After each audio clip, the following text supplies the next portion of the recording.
school population, not prisoners and not delinquent folks.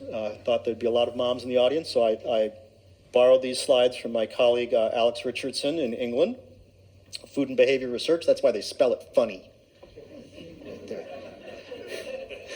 And this is one example of her work that I think is very illustrative of the work. It's called the Oxford-Durham Study, a randomized trial of dietary supplementation with omega-3s in developmental coordination disorder. That's sort of clumsy kids.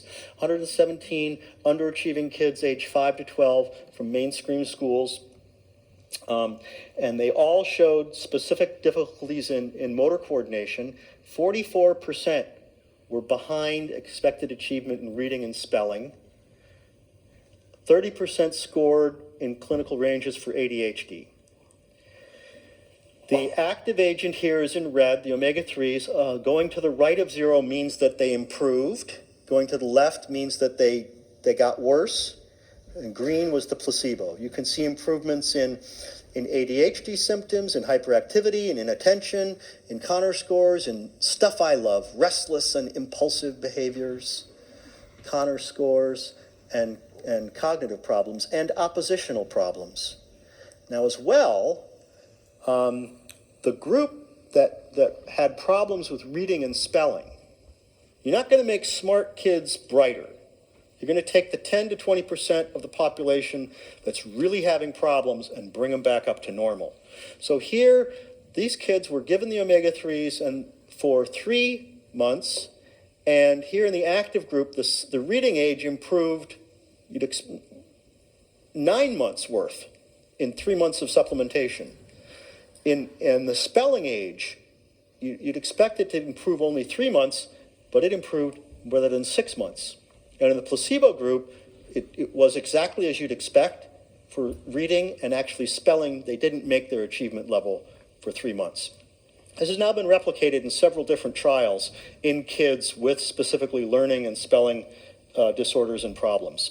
It has nothing to do with the immense amounts of French fries and junk food available to kids, no. Though, right? Sorry. So learning is easier when your brain is well fed is Alex's message, and I think that's quite true. As important I think this is to our larger society, it doesn't affect political change very fast. Unfortunately. So I've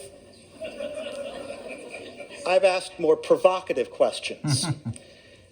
Can we really see an impact in the worst behaviors? I count things like homicides. I count things like suicides because they are terrible things. Yes. And they're terrible outcomes, and I can count them. And if I can impact those, then all the other good stuff should come along with it. So let's ask about this kind of question. The U.S. military has been very interested in this question because I looked at suicidal behavior in active duty. And they have a problem with suicides. And they know that if they want to improve and reduce suicides, they have to impact this high-risk behavior. These folks with violent crimes, commingling behaviors, alcohol problems. They want to know, what can we do to intervene here?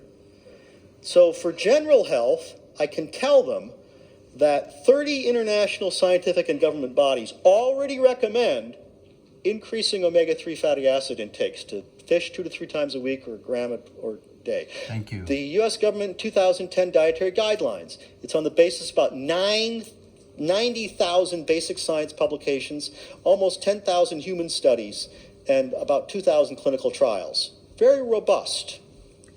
That's why we carry the world best quality salmon oil, DHA, pure, raw, wild, undistilled, not CO2 extracted, undeodorized, directly imported from Norway exclusively for lookandvibrant.com.